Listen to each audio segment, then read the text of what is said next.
3, 2, 1. Here we go!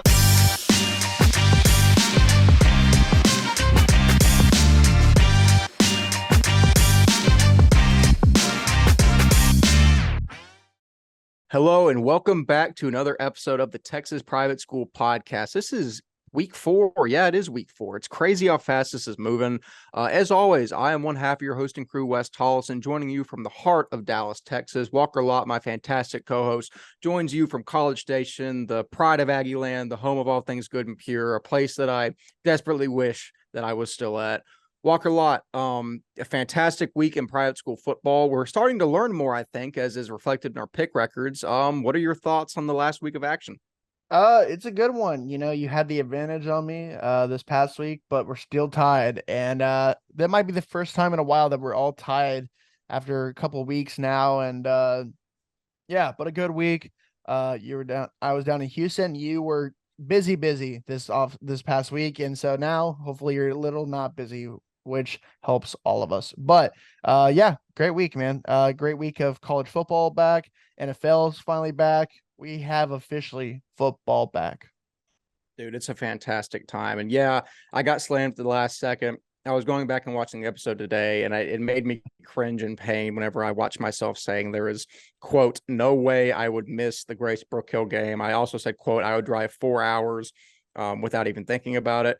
Well, grad school happens. I got absolutely destroyed with work and realized I would fail out of grad school if I did not take this weekend. However, I would like to take this moment to say, our interns are fantastic. Yeah. If this happened 2 years ago, we wouldn't have had any coverage at all on a Friday night. And now with all the help that we have from everyone contributing, I mean, we didn't skip a beat. We had games on the main account. We had like 3 affiliate accounts covering games. It was a beautiful, beautiful moment. So I'd like to give a huge shout out to all of our interns. Y'all help us more than we can even know. And it's just such a cool thing to see what this is growing into and how we can continue to bring the community together, you know, through covering private school sports, which is something 3 years ago sitting here with you and Ryan, I would have never thought would have happened. But it's a fantastic time. That being said, we will move straight into the previously mentioned pick records. Walker went 14-5 last week. I went 16-3. We are both now tied at 43-14 overall. And listen, I think I'd have to go back and check myself, but I think we're starting this year better than we started last year, which, you know, last year we got hammered the first couple of weeks, but, you know, things are starting to settle in. Soon enough here, we will have enough games with common opponents so we can start to make better judgment. But as of now, I think we're flying pretty high.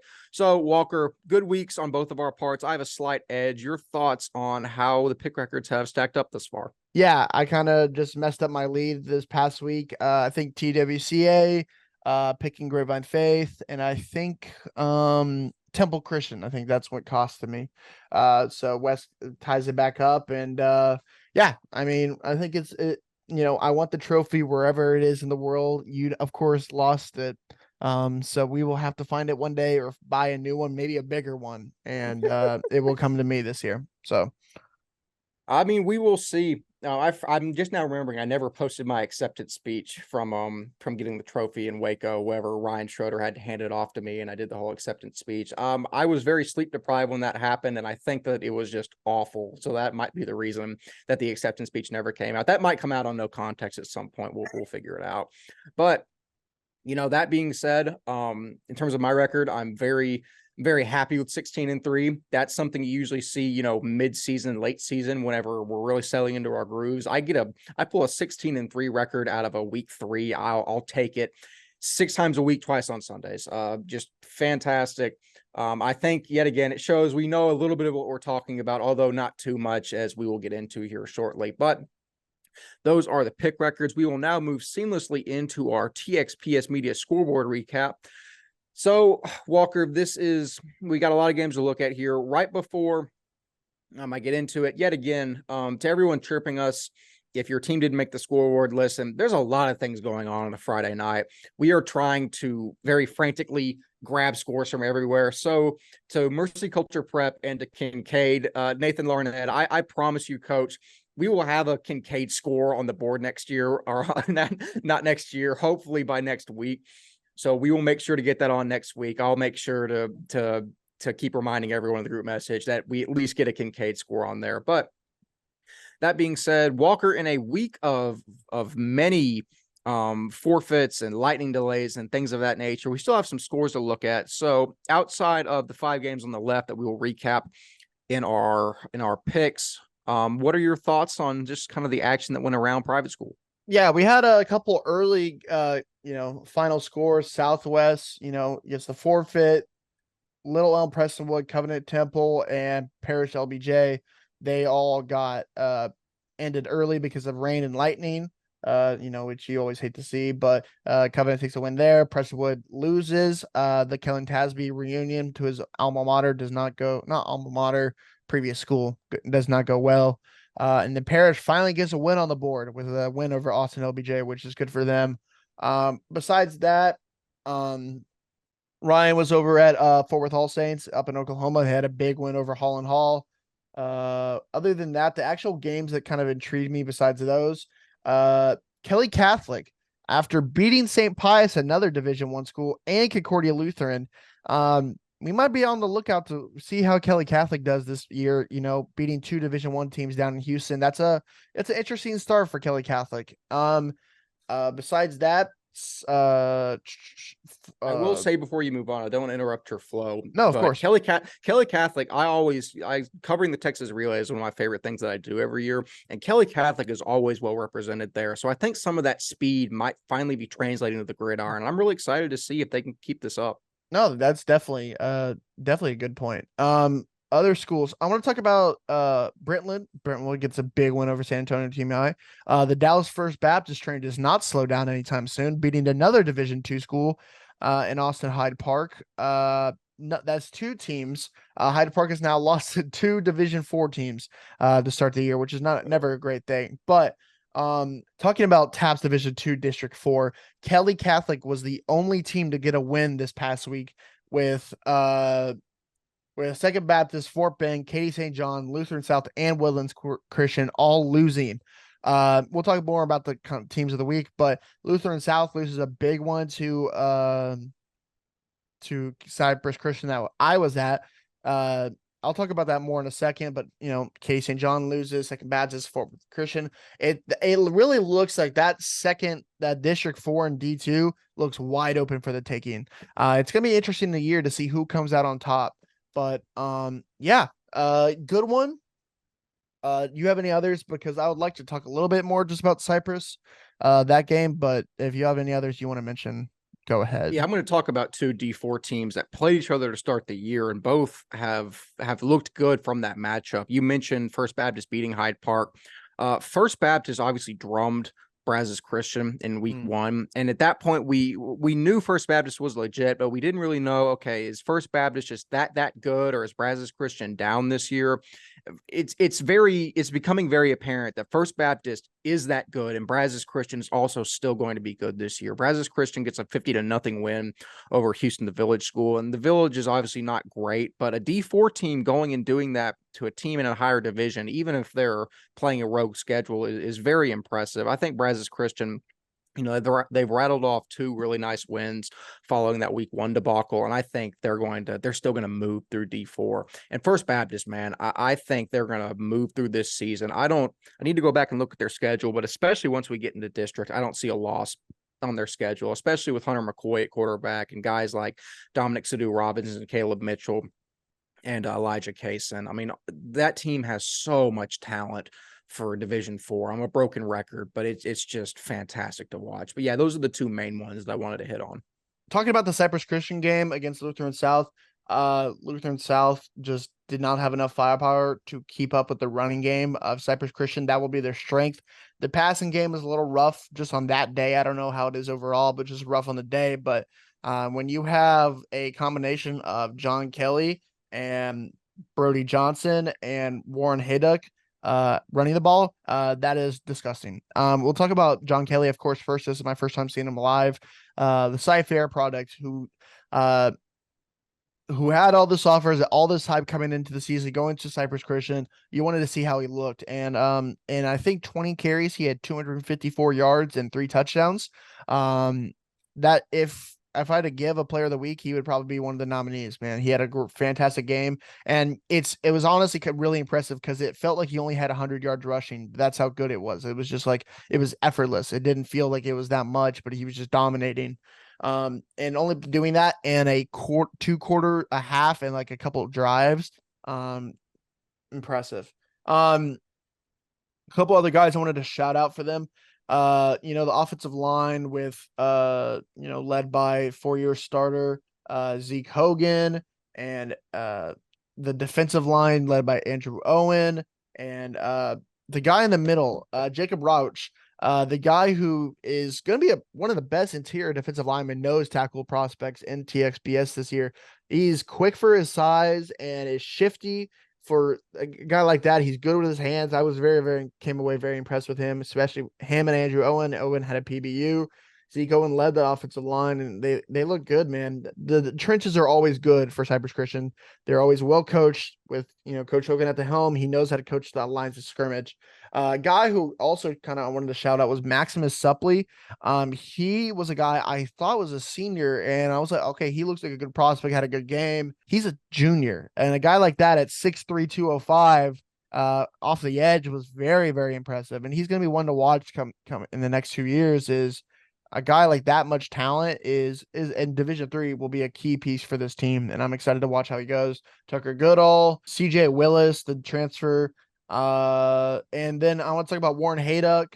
Warren Hayduck is going to be one of the best running backs in Division III, and he looked good today. When John Kelly needs a breather or anything like that, having a guy like him to come in and just dominate, and he was a great player for them last year, was a great running back, and having him as a second back is going to be scary. Owen Wishkani, Alex Kissimus, Brody Johnson, the punter that we know, but also a great player, versatile player that they have. And a question we asked before the season was, okay, who's going to be the quarterback for Cypress Christian after Maxwell Landrum left? It's going to be JD Potts, who I'm not going to say he had a great day with 3 interceptions on the day, but I do think they have a lot of talent, and I think that was just kind of an off day for them. So I'm excited to see how they progress on the passing side of things. But I mean, with the rushing tactic they have, he's not going to be able to do. I wouldn't think he would want to be doing too much when you have a guy like John Kelly to just toss the ball to. So, Cypress Christian looks really good, real well coached, well disciplined, beats a Division II team, and I would say they're probably my favorites in the SB TAPS Division III coming out of the South. A little shout out to a couple guys on Lutheran South. I really, really like Braden Robinson, the 2026 DB athlete that they have over there. I think he's a really impressive player. I think he's going to be one to watch in Houston as an underclassman. Wesley Willingham was not playing. He had an Achilles injury. He had an Achilles injury, but he should be back hopefully in time for district. That's what he was telling me. Jalen Bess, he was very impressive. David Schroeder, and that's really it. I want to shout out those guys.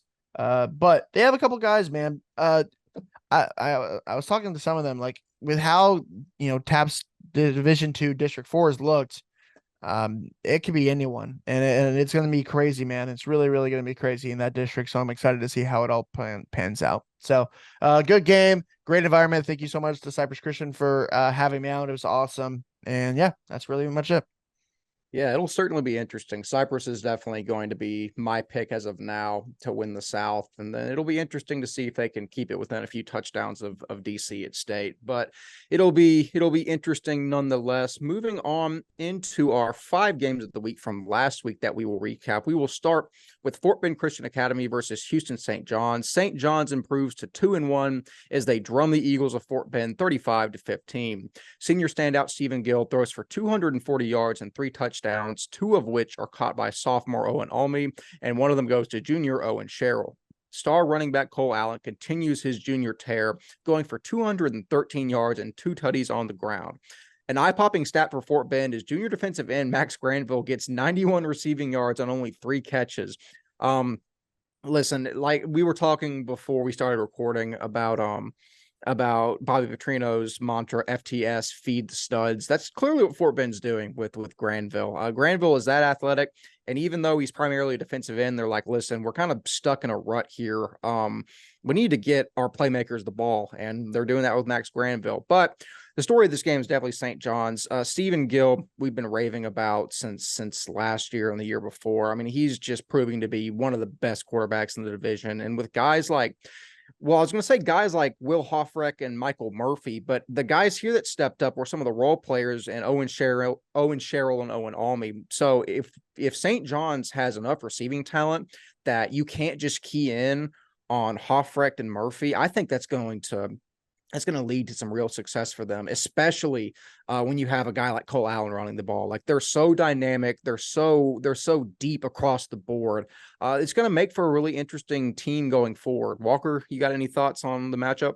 Nah, it's gonna be interesting to see how St. John's keeps going up. You know, they have a lot of talent, they have a lot of game experience. A lot of those guys have played a lot of games, and I think a good test is the Second Baptist team that they're gonna play this week. You know, since probably St. Thomas, this is gonna be their second best test. They have a good defense, a lot of great players they're gonna have to face on that offense, and you know how it is. Um, the and also it's a good test because, you know, Turner Murdoch is not at the helm anymore. So how does that defense play against a new quarterback and all of that? But I really like the St. John's team. We'll talk a little bit more about it later, but we moved them into our top 10 of the overall private school rankings for a reason, after two big wins showing their offensive firepower that they have. On the other side, man, Fort Bend, we knew they were going to be struggling just with a lot of talent, but I think we really forgot how much losing a quarterback who started there for at least 3 years, multiple receivers over the years, and a couple of key pieces of the defense will be for this team. You know, they have the star power when, you know, Tennessee commit Bennett Warren, new running back transfer from Katy, Matt Granville, but a lot, you know, pieces don't win you games, teams win you games. And so they just are not the same team as they once were. And it's just, it's a struggle for Fort Bend, but I mean, if anyone could do it, is a team led by Jordan Black. So, I mean, I'm not going to be surprised if, you know, more success comes their way soon, but it might just be a year where they're going to have to grow and learn from this. And yeah, it's going to be interesting to see how Fort Bend responds to the struggles that they've had so early the rest of the year. Yeah, like I said last week, Fort Bend started very slow last year and went on to win Division II state championship. I don't know if that's going to be in the cards this year, but there's still plenty of time for this team to turn it around. And listen, we're not even in district play yet. There's time. Everyone calm down. Let's just see what happens moving forward. But that being said, we will move into the second game to recap. This is Grapevine Faith versus Episcopal School of Dallas. And ESD wins in dominant fashion here with a 37-0 skunk of red-hot Grapevine Faith. In a shortened game, Jake Jerky goes for 5 total touchdowns, 3 through the air and 2 on the ground before the game was called in the second half due to lightning. So, Walker, a shortened game, not a whole lot of stats and news to go off of, but Jake Jerky looks good, and this is an interesting game. Faith was red-hot coming into this game. They were looking like, it was making me nervous because I thought they were going to end up being the favorite to win D2 Division II, but ESD kind of knocks them down a peg. Like I said, you can't extrapolate a whole lot always from these games in non-district because ESD obviously has a lot more talent than Faith, with the exception of Clayton Sebecki. But what are your thoughts on ESD winning in just dominant fashion here? Yeah, I mean, that's a big win for ESD, and it's going to be impressive to see. You know, it's also crazy, right? Because if you do the transitive property, right? I'm going to do it here. ESD got skunked by Liberty, right? Like a couple weeks ago, like no, last week. And then Faith gets skunked by ESD. And Faith, you know who they're playing this week is Liberty. So how bad is that game gonna go for Grapevine Faith? And so I'm just shocked, you know, you didn't get Wagner or Sebecki even a score or a field goal to put him in the field goal range. That's how dominant ESD was. So big win for them. Jerky is back from injury. Jerky was injured in the second quarter last week against Liberty Argyle, and he bounced back big this week. And so I'm impressed, man. I think Jerky is the dude, man. And we've said it since the offseason. It's going to be exciting to see how ESD looks this year. And, with how open SPC4 is this year, they could be using a lot of this experience to win games. This, of course, that's what they want to do. So I don't know where I'm going with it, man. But yeah, big win for ESD. Absolutely. Will be interesting to follow both of those teams, especially Faith with that matchup on the horizon. But moving on, we have the Woodlands Christian Academy versus St. Pius out of Houston. The Panthers defense accounts for 2 touchdowns and a 35-19 win over TWCA.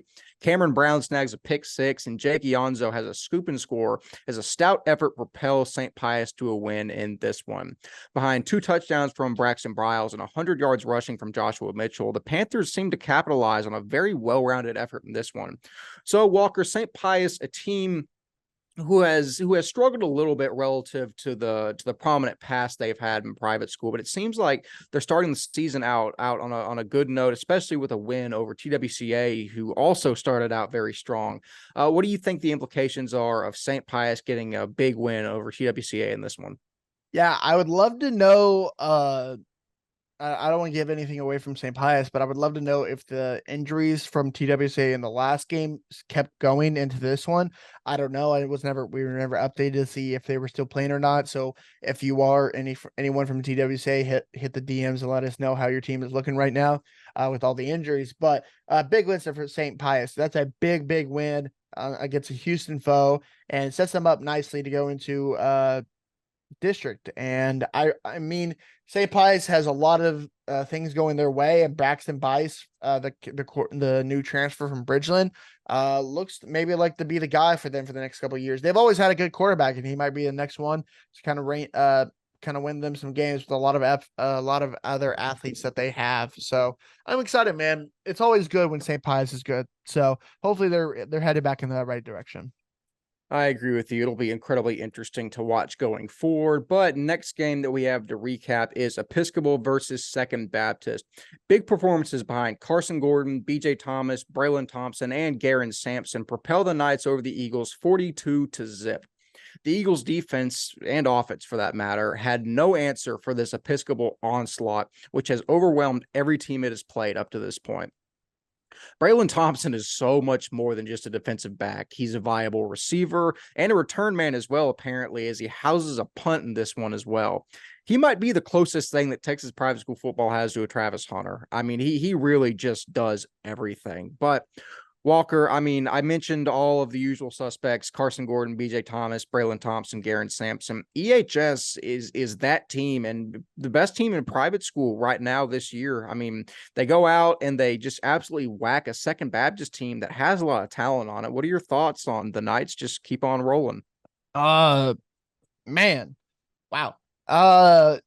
Yeah, EHS is looking like the best team in private school this year. And even though, you don't have Turner Murdoch at the helm for for Second Baptist, that should not happen. You have a good amount of running backs. You have a lot of talent. You have JD Crisp.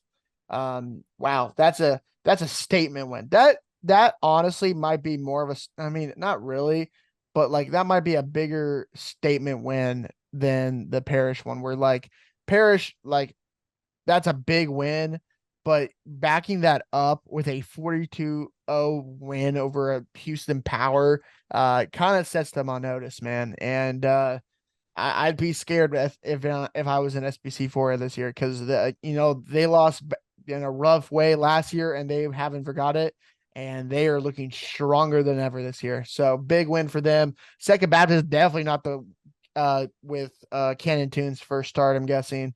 That is not how you wanted it to go. So St. John's comes into town for Second Baptist, or no, they go to St. John's this year. So it's gonna be interesting to see how Second Baptist goes with that one. It's gonna be an interesting one. So I think so. Yeah, it's a lot of interesting landscape being formed down in Houston, but I am all here for it. It's going to make for a really exciting season. Moving into the last game that we will recap, My personal favorite, Grace Community versus Bullard Brook Hill. Grace gets a huge rivalry win and a Piney Woods nail biter, 23-19. Brook Hill led this one 23-19 heading into the fourth quarter and pretty deep into it as well, as I was sweating bullets while trying to type out my finance sector report. Zach Davis ultimately found Lawson Livingston with a 28-yard touchdown strike to pull away with 7.5 minutes remaining. Aiden Heck and Ryan Welch also contributed to the Cougars' receiving totals, where Grant Turner added 100 yards and a touchdown on the ground.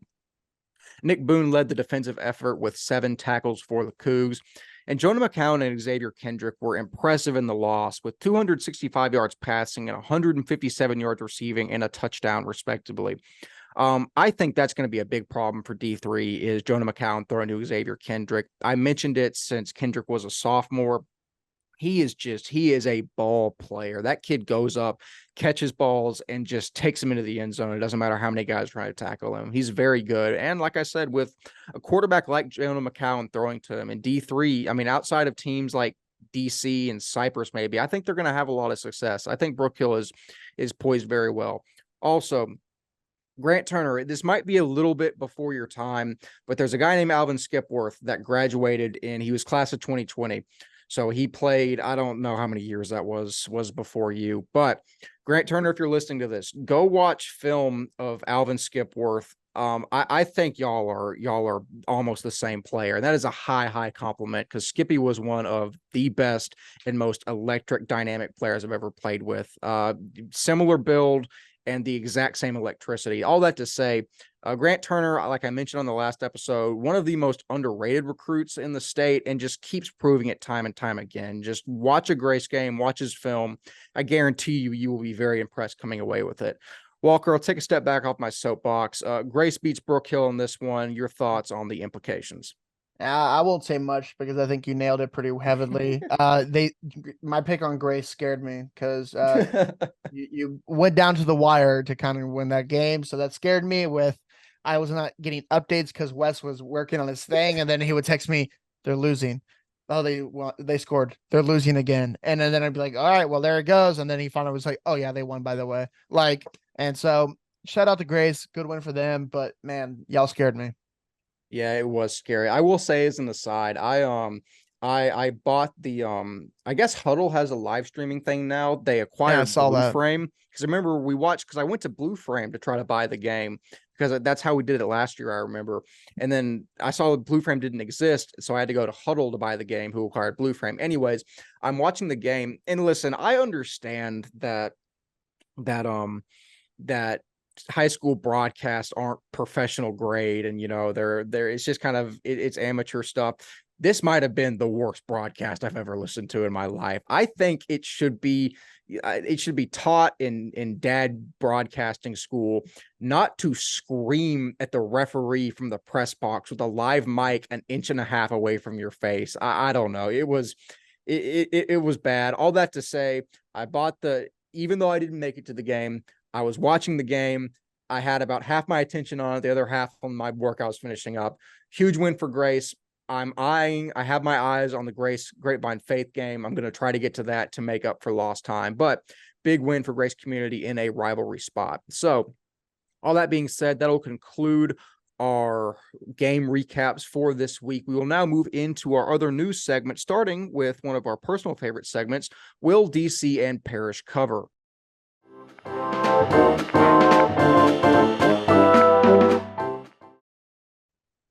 So Dallas Christian last week, did they cover versus Tolar? Yes, in a big way. They absolutely drummed 2A state finalist Tolar. This week, they are 28.5-point favorites with Bishop Lynch traveling to Mesquite. It's a big number. Walker Lott, I think they might have covered that number last year. They drummed Lynch, if I remember. I don't know if it was by that much. Anyways, Lynch getting 28.5 points playing DC. Do you think DC covers that spread? I don't know. You're putting it to me first, huh? That's a very good point of view. Let's look at last year. I'm pulling it up right now. I will say I do have my decision up. Okay. 34-14. Bishop Lynch lost last year. So I think that they covered that then. I'm gonna say no. I think this Bishop Lynch team is better than last year's Bishop Lynch team. God's Will is average, I think, like 100 yards a game so far. And they have Dump Truck High over there and guys like that in the defensive line, but I think God's Will is gonna get his. So I'm gonna say no. Yeah, I'm also very high on this Lynch team. This Lynch team is one I won't give away my game preview, but they're much older, they're much better this year. And I just think 28.5 points is disrespectful. I think, again, I'm not going to give away my pick. I'll wait until we get there, but I don't think 28.5 points is a lot of points in a D3 versus D1 matchup. So I'm going to say no. We will now move on to does Parish cover? Last week, they did not cover, although they did beat Austin LBJ in a 26-12 win, which was very, very impressive for them. This week, they are 7.5-point dogs against South Oak Cliff. I will again, the spreads this early in the season, this isn't really Parish's fault, but this early in the season, the spreads are still a little bit wonky. But no, I think South Oak Cliff wins by more than 7.5 points. Parish is going to be fine this year, but South Oak Cliff is South Oak Cliff. So I'm going to say Parish does not cover 7.5 points versus South Oak Cliff. There's a part of me that wants to do it. Like, I 1 second. I'm gonna dive deep a little bit. Let's go on a journey. How was it bad? Okay, it was as bad last year, and they beat Lancaster this year. Shout out Cohen Lacey, Nebraska commit, former Nolan Viking for Lancaster. All right, then I'll say it's because the South Oak Cliff plays the hardest non-district schedule I've ever seen. They play Duncanville, Lancaster, DeSoto, the Parish. Like that is back to back. Shout out Oak Cliff, man. But man, I was trying to see like, are they worse games this year? But they're not. It's pretty much the same. Yeah, I don't think they cover that. I'm gonna give my win to the Sock this year. Sock does not have as much talent as they did last year. So Parish might have a chance this year. I really don't know. I don't know much about the Sock team this year, but Sock is probably a top 5 team in TEPS or UIL 5AD1. So or UIL 5AD2. So I'm gonna give the win to Sock, and I'll give them this the cover to Sock.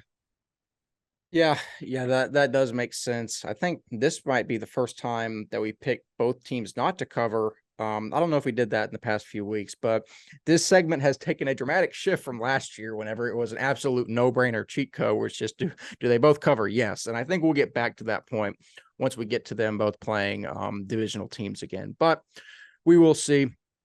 Moving forward into our Texas private school media rankings for week 4. Not a whole lot of shakeup, but we will get into it now. Starting off with number 1, Episcopal Bel Air. At number 2, we have Liberty Christian Argyle. At number 3, we have Parish Episcopal. At number 4, we have Plano Prestonwood. At number 5, we have Houston St. Thomas.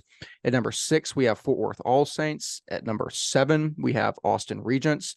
At number 8, we have Dallas Christian. Number 9, Dallas First Baptist. And rounding out the top 10, the newcomer into the rankings, Houston St. John's. So, Walker, like I said, a lot of the same from last week. Only real shift is we drop Second Baptist out of the rankings after that shellacking, and we move St. John's in after some really impressive performances through the first 3 weeks. Anything to comment on the rankings? No, I mean, I really like the Second Baptist team, but you can't keep them in there after that loss. And I think St. John's firepower on offense has been very, very impressive. So, yeah, I think they deserve to be in the top 10. So besides that, I think everything stayed the same, of course, from last week. So yeah, good. Absolutely. Yeah, I think so too. Not a whole lot to comment on, but I'm sure it will do some more shifting here in the coming weeks. That being said, we will move into our next segment, which is, again, the brainchild of Walker Lott, and a segment we've gotten a lot of positive feedback on, so we will obviously continue to do. Texas private school players in college. So, Walker Lott, we got about 7 names on the list here. Go ahead and tell us how TXPS kids stacked up at the next level. Yeah, I didn't have enough time to really dive deep and look around because I had a project yesterday, but I saw former Prestonwood star Luke McGarry got his first ever touchdown at the Division I level. He, as a true freshman, started at tight end for Tulsa and one catch for 15 yards for a touchdown. And I just watched it. It was a pretty good touchdown. So Dylan Bell also had a great game there for Georgia as a starting player for them. And he actually rushed the ball 3 times, and he's bringing his old Kincaid days back to the thing as a running back. 3 rushes, 28 yards, and a touchdown with also 2 catches and 16. They're using him very versatile, which I love to see. Dylan Bell's an amazing athlete, and shout out to him again, touchdown of the week. Carson Rogers at Texas Wesleyan, our former coach at the QB camp, 26 of 37, 306, and 4 touchdowns on the day to make Texas Wesleyan 2-0 to start the year. Sean Holton, he's a repeater. Dylan, Carson, and Sean are all repeats from last week and also the next guy. But 10 tackles and a loss to UTSA. The player from Nolan Catholic now at was at Incarnate Word, now at Texas State. And the former Bishop Lynch linebacker Grayson Murphy gets 5 tackles, 4 solo, and 1 tackle for loss in their win. UCLA's win. I forget who they played, but Texas. Carson Rogers went to Houston St. Pius X. Dylan Bell went to Kincaid, and the former Prestonwood star. So those are the 5 that we saw this week. If you have any others, please let us know so they can be mentioned. So shout out to those guys. Absolutely. Shout out to TXPS at the next level. So that being said, before we move into our 5 games of the week, we got to talk to you about High Point Signs and Apparel. Listen, we're broken records on this. The merch that we have, which we love, our apparel line, is fantastic. And High Point made it so much easier than we could have even imagined. You look at a project like starting your own merch line, your own apparel line, and you think, how can this ever get done? Well, with High Point Signs and Apparel, it was ridiculously easy. Seriously, the guys over there, we just give them like a concept of what we want. Obviously, we designed it, but they make the process so smooth walking through that. Listen, they don't miss deadlines. They provide exceptional customer service. They will meet or beat any price. And they create online stores that can provide your employees with apparel, or they can be profit centers. Listen, they're fantastic. We love everything that we've gotten from them, and they're just so easy to work with. Walker Lott, I know they do signs as well. What do you have to say about High Point Signs and Apparel? Yeah, they absolutely do. And, they just started doing all the signs for the new Texas A&M football facility, which is awesome to see. It's exceptional work. And yeah, High Point has been amazing for us, and we will continue to use them as much as they want us to use them. So it's been awesome for the collaboration that we've had. They're great people, and please go check them out. Like I said last episode, if you have any needs for signs for your football season or other sports or any playoff shirts down the line, definitely go reach out to them. They're easy to use, and they're illustrators and graphic designers are fantastic to work with. And they gave so much insight on the collaboration after we gave them the inspiration. So it was awesome to work with them. So please check out High Point Signs and Apparel. Absolutely. The link to all of their websites and information will be in the show notes, as well as anywhere else you want to find them. That is High Point Signs and Apparel. Stick it in Google. Go talk to them. I guarantee you will not be disappointed. So thank you to High Point Signs and Apparel for sponsoring this episode. Now, Walker, we move into what is undoubtedly my favorite part of every week, the 5 games of the week that we will preview and give picks on, whether they are correct or not. Starting off with St. Paul at Magnolia Legacy Prep. St. Paul is a 20.5-point favorite in this one. And 2 hot Division III, Division IV teams will face off this Friday as Legacy Prep will travel to Schroeder to take on traditional power St. Paul. Legacy Prep comes into the contest undefeated through 3 contests behind solid play from senior quarterback Wyatt Davis. Davis has plenty of weapons at his disposal, including wide receivers Kyle Prazak and Clint Rackle, who each went over 100 yards behind 5 touchdowns from Davis in their win over Rosehill. The Lion defense has also proven stout this far, allowing only 13 points per game. Well, I guess averaging would have been the right word there too. Even behind new head man Mike Jackson, the Cardinals still hold the battle-tested philosophy of pounding the rock. They upset TMI this way behind 428 yards on the ground, averaging nearly 7 yards per carry. Listen, this game is going to be a clash of styles. And in a game where information is limited on both squads, I'm going to have to side with what I've seen work for as long as I've been covering ball. China or St. Paul, I think it's the win here. I really, really like their culture and their philosophy. And Legacy Prep's going to be good this year. I just think that culture gives St. Paul a slight edge in this one. Give me China or St. Paul. You love to see that. I don't know. I don't know what I'm feeling. 428 yards on the ground is disgusting. But then you know what's crazy? Did you see the game that happened with Will Hammond at Huddle versus Liberty Hill, where Liberty Hill had 800 yards on the ground or whatever, 700? That's crazy. Anyways, not the point. I'll go with you. I think I'll go Shiner St. Paul in this one too. Legacy Prep has been a solid team, and I'm excited to see it. Kyle Prazak and Wyatt Davis have been really good for the couple years. Kyle Prazak back at home is awesome to see. Yeah, I think this Magnolia Legacy Prep team can cause some damage in their division. But yeah, I'm gonna go with the one that I know more tested. And the offense that they run is so weird over there at Shiner. Not weird, it's just you don't see it every day. And so I think that's going to play a toll into this game. So give me Shiner St. Paul. That will be an interesting one, but we will move on into Second Baptist at Houston St. John's. There is no spread for this game. It seems like there's always a game every week where there's no spreads. Also, I should have mentioned this off rep.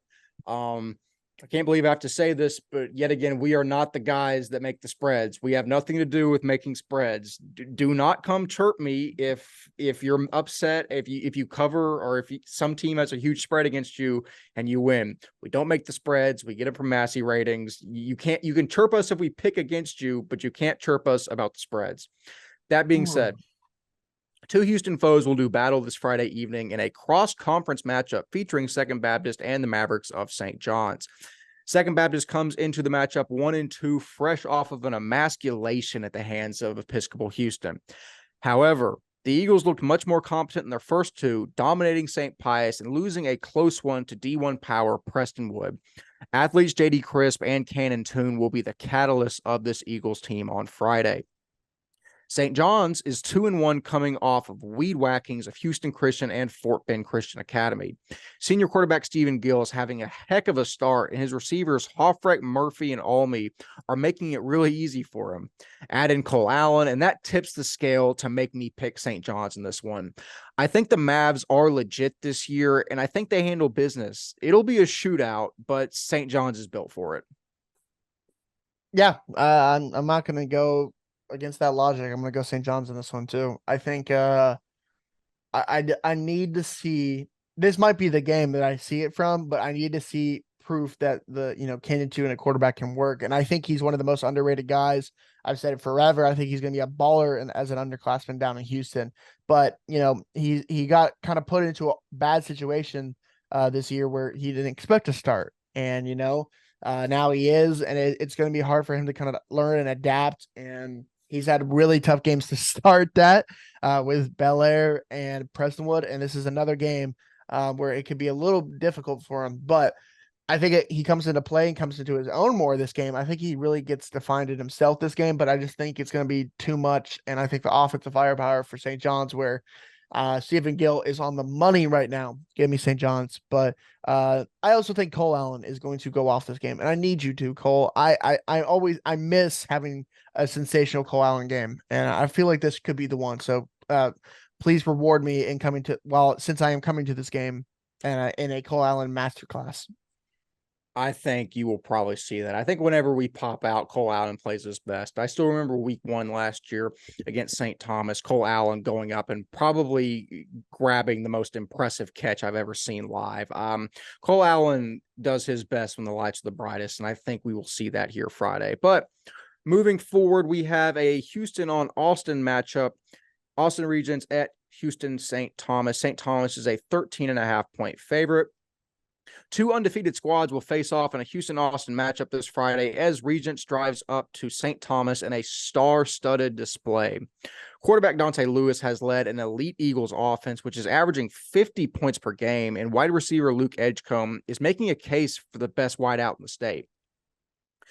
Speaking of elite quarterback wide receiver duos, Regents has a pretty good one of their own. Sophomore quarterback Quinn Murphy is one of the top rated in the nation, and senior wide receiver Hudson Powell is making a name for himself with a recent TCU PWO offer. Listen, for me, this game is going to rely heavily on if Johan Cardenas is ready to go. And with the information that I have available to me, I'm going to have to take Regents in this spot. Not just because of their offense, but I think Wilburn and that defense are going to show up ready to knock heads. Now, listen, I think Tyler Day and everyone on that St. Thomas defense, Michael Anthony Okora, all of them are going to be nasty. I just don't know. I like taking – I always fall back on the safety blanket of what teams traditionally have been elite. And Regents just has that culture, man. Not to say that St. Thomas doesn't. Rich McGuire has done a fantastic job of building that program, but – I think Regents is going to have the edge here. I think it's going to be razor thin margin of victory, but I'm going to have to take Regents. This is a hard one. This is probably the hardest one we've had so far this season. This is so much fun to match up. I'm so excited they've decided to play this one this year. I'm so excited to be down there. I couldn't miss this forever for anything. But I will go. I'm gonna believe in Johan Cardenas, and I'm gonna go St. Thomas in this one. I think I think I have to do it. I feel like Dante Lewis is gonna have an edge to him this game, and he's just gonna go off. And especially if he has Johan maybe 100% finally back week 4, I think he's able to. The one thing that scares me, and it is gonna come back to bite me, is Hudson Powell. There is not a man on that corner position for St. Thomas that really matches up well with Hudson Powell's size. That's what scares me. And if they expose St. Thomas in that way, I could definitely see that happening. You're going to see a lot probably of Aaron Valentine, the safety, the 6'3" safety, probably combat him. If I personally, if I was a coach, I would personally do that. But man, if they get it to him, it could be a nightmare for St. Thomas really quickly. But Quinn Murphy also, this is one of it, great environments to play in. And it's going to be probably one of the best environments he'll ever play in. St. Thomas is rowdy. It's a good time. And yeah, give me St. Thomas in this one. I think the Johan Dante, collaboration in this game is going to be too much, but I could definitely see Regents, come into play. This is going to be one of the best games, I think, of this year. It's going to be a fun one. Yeah, absolutely. To that point, some of the clips I've seen of Dante through 3 weeks. Oh my good Lord. That dude is ridiculous. He doesn't get tackled. I mean, if you can have 3 guys in contain, 2 guys coming around and a guy coming at him, and he'll make his way out of it and either scramble for a gain or find an open receiver. He's filthy. There's so much talent on that St. Thomas squad, and now I just can't believe that I picked against them. Yeah, I just saw that they threw. Oh, sorry. Were you going to say that? Yeah. No, my fantasy team's getting hammered because Josh Allen can't find Stephon Diggs. And it was going to Diggs too. Whatever. I think I still have enough to win, but that's not what I wanted to see. Anyways, all that being said, going to be a fantastic matchup in Houston on Friday. Moving back to the Metroplex of DFW, we will have Fort Worth All Saints taking on Prestonwood this Friday. Fort Worth All Saints is a 1.5 point favorite. So undefeated All Saints will travel across I-30 to take on 1 and 2 Prestonwood. All Saints looks the part this season, thanks in large part due to Virginia Tech commit Keldon Ryan. Ryan has proved an elite prospect, and numerous clips of his running and passing ability have surfaced on Twitter already, factoring in elite athletes like Reed Watkins, Kevin and Dougie Daughter, and Darius Colquott. I think All Saints cruises in this spot. Kellen Tasby and Takashi Shaw and Jack Harwell, they'll all do well here, but I think All Saints wins comfortably. I mean, I'm really high on this All Saints team. I've seen both these teams in person. I think this is an All Saints win, and I don't think there's much more to say about it. Yeah. We talk a lot about this Liberty team, but Keldon Ryan, man, is the real deal. And yeah, I'm really happy with how this team looks, man. DK over there too, the defensive end that came in from, I believe, Grapevine. is a big menace to society as an edge rusher. He was a guy that Ryan said really stood out to him. Dougie Doddard is officially back and playing for the Saints. The wide receiver Q, whatever his name is, I think they call him Q over there. 6'5" wide receiver, Reed Watkins, etc. I mean, this team looks really good, man. I'm excited to see how they do. The offensive line for All Saints looks impressive with Ossini, Bothwell with number 74 in the middle. They have talent on that offensive line, and I'm excited to see how they do. But I think Prestonwood comes into their own. I think it's not going to be a slouch of a game. I don't think it's going to be like a disaster game. And I think the offensive line for All Saints is going to have their money's worth with Harwell and LaPerry. So it's going to be a good one. I think Tasmi has a good game, but yeah, give me Fort Worth All Saints here. Yeah, that'll be a good matchup of its own. That'll be a really good test to tell us if Prestonwood has bounced back from that week 1 debacle against Liberty. But they have a fantastic test here in the form of All Saints to prove it. But that being said, we will move into our final game to preview for this week, and one I am excited to be at live and on site. Bishop Lynch at Dallas Christian in Mesquite. Dallas Christian is a 28.5-point favorite in this one, as previously mentioned in our spread segment. Legend Howell and the Friars will travel to Luke Carney and the Disciples of Mike Wheeler this Friday in a D1 versus D3 matchup. Bishop Lynch is poised to be a contender in D1 this season. Sophomore quarterback Legend Howell has done a lot of growing up and is settling in as a leader of this squad. Godswill Giadohler is also one of the hardest runners I've seen to date, and will give Porter Nix and this DC defense a handful. Add in senior wide receiver PJ Washington to the mix, and you've got a recipe for electricity in Mesquite. Ooh, Flipping over to the other side, DC is DC, but better? Maybe. I said following the scrimmage that DC looked as good as Parish and All Saints, and they proved it last week against 2A state finalist Tolar, holding them to 6 points. Luke Carney, having Purdue commit Will Nettles at his disposal, should be illegal in D3. Both guys are college-ready athletes, and along with Jaden Davis in the backfield, they will be ready to rock. Accounting for Caden and Jatori Crawl as well, and you have me sold on the Chargers this Friday. Last time I went into Wheeler Field, I picked against Dallas Christian and got burned, and I'm sure as heck not ending up on a TikTok again this year. Give me the Chargers. Again, I don't know about 28.5 points, but DC wins this game. Yeah. Very good. And you write these up and you do this so well presented, and it's hard not to argue, hard to argue with you, man. So with that, with the great advice that you just gave me, I'm going to go DC as well. DC, you can't beat them. You can't pick against them until, you see it with your own 2 eyes that they lost. And, I haven't seen them lose. And so give me DC in this one, man. Luke Carney had a fantastic game last week. He had 420 yards through the air with 3 touchdowns and 33 rushing. So basically 450 yards of total offense. What a game by Luke Carney. Shout out to him, man. But having him, Will Nettles, Jaden Davis, the Crawl brothers. I mean, what more do you want? And the Taylor, right? The wide receiver for them had a sensational game as well. Cole Burke on site for us last week. Talked a lot about how he really, really was impressed with DeCoris Taylor, the slot wide receiver. So having him as well, I mean, what more do you want for DC? So give me DC, but I really think Godswill Giadohler and company really compete in this one. So it's going to be a good one. I'm excited for you to be out there, man. It's going to be a good one. Absolutely. We will actually have 3 generations of Tolleson, or I guess Jolie, my mom's side, at the game. There will be me, my mom, and my grandmother will all be there, because my mom and my grandmother live in Sunnyvale and are very familiar with Dallas Christian. I was like, hey, y'all want to come out to a game? And they both love football. They loved watching me play. They're very familiar with DC because I played DC. So like, yeah, let's go watch the game. So if you see Mama Tolleson or Grandma Tolleson, you wouldn't recognize them, but please treat them kindly. I know how raucous Dallas Christian fans can be. I don't think you would.